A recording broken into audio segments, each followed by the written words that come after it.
السلام عليكم.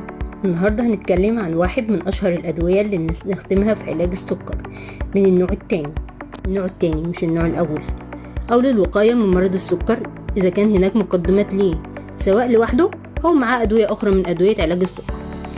أكيد كتير مننا دلوقتي عارف هنتكلم عن مين.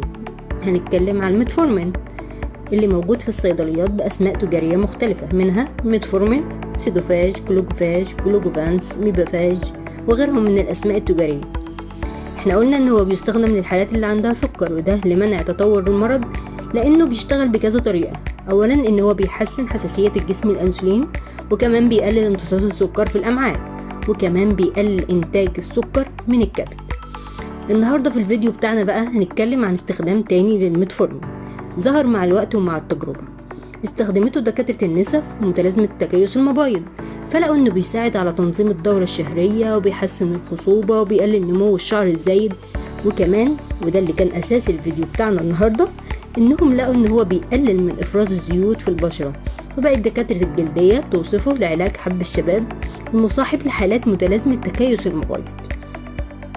فهل فعلا الميتفورمين فعال في علاج حب الشباب؟ وهل الكلام ده حقيقي ولا مجرد خرافة؟ ده هنعرفه منكم ومن تجربتكم لو حد فيكم جرب فعلا الميتفورمين لعلاج حب الشباب وجاب معاه نتيجة. هنتظر تعليقاتكم وفيدونا بتجاربكم. هل ينفع ناخده كده من غير روشتة؟ والجواب طبعا لا. ليه؟ لانه ليه بعض الاعراض الجانبية زي المغص والاسهال، وممنوع لمرضى الكلى او القلب من غير متابعة طبية، ونادرا ما يسبب اعراض خطيرة مثل نقص فيتامين B12 وهبوط حاد في مستوى السكر. عشان كده بنقول ما ينفعش نستخدمه من نفسنا من غير استشارة الطبيب.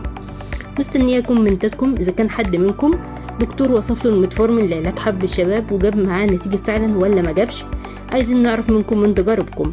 وفي النهاية لو عجبكم الفيديو هنعمل لايك وشير وسبسكرايب للقناة، والسلام عليكم.